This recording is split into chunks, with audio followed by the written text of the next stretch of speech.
MMAfighting.com, and I am joined by Michael Venom Page after a very tumultuous press conference with Richard Kiely. I asked you about this when we were at the press conference, but I'm asking you about Richard's credentials as a striker. Mm-hmm. This is something that people from the kickboxing communities have gone on to me about, say you are a much more established name, a much more celebrated name. Is that how you see it? Well, it's the same. It's the same then. It's the same now. I think he's only won one world title. I'm not kind of discrediting a world title. It's a great achievement, but I've won 10.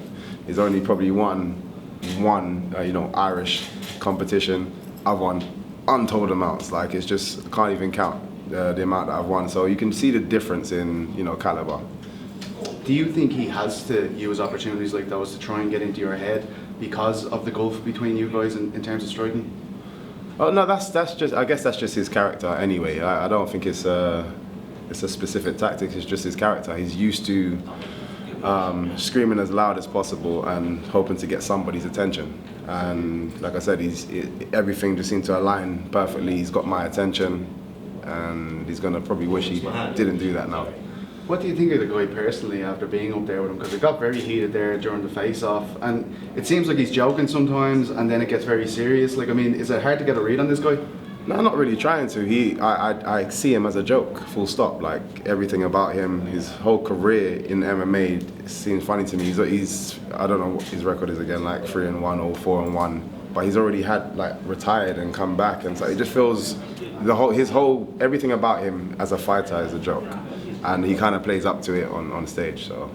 So you're expecting this to be a very one-sided, basically a showcase with the sounds of things? No, 100%, and I'm just happy I get to do it in Dublin. It's just going to be amazing. I'm coming back off a loss myself.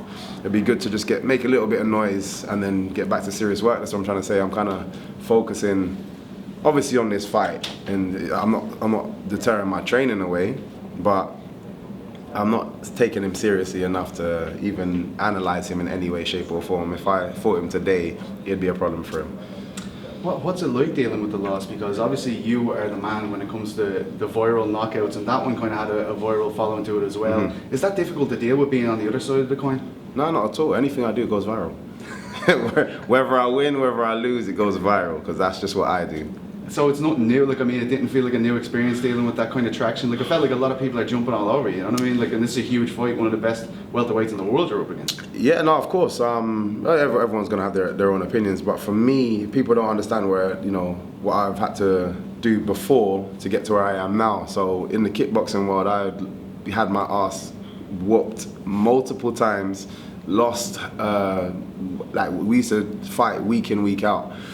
Imagine going to competitions every weekend for like 3-4 years and not coming back with even a third place. I've had to live through that in order to get to where I am, to win those 10 world titles, to win those European titles, to win those British titles, and now I am where I am now. And obviously, through my achievements in the kickboxing, I've managed to get to 14-0. Then I lost this one against an extremely established fighter. But for me, the loss isn't new. It just means, let's get back to the drawing board, figure out what I need to do, and get back to it. One of the things nobody's talking about is your ground game. I was really, really impressed with what you did with Lima earlier on in that fight, and then against Daly as well. Mm-hmm. Is that something that you feel people are very, people think, as soon as it goes to the ground, Michael's at a huge disadvantage, but you were very good. I mean, your guard was very impressive against Lima. Yeah, it's obvious. Anybody that is known for anything specific, everyone automatically thinks everything else is going to be, just like, if they get into that area, wrestlers, they can't strike, and jiu-jitsu guys, they can't strike. Strikers can't do wrestling, they can't, but we learn MMA. That's what it's about. It's mixed martial arts. Regardless of where we come from, you have to learn everything else. And I genuinely enjoy the wrestling. I genuinely enjoy the jiu-jitsu.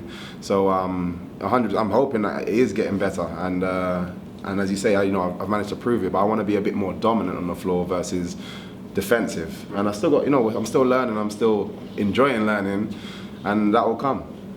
Now, everybody knows that James Gallagher calls every show in Dublin the Jimmy Show. I know you're a man who likes to steal the show yourself. Is there going to be a clash of egos here about who's going to steal the show on September 27th? Not at all, man. Like I said, it's James's show. I give it to him. I'm just coming there to add the cherry on top.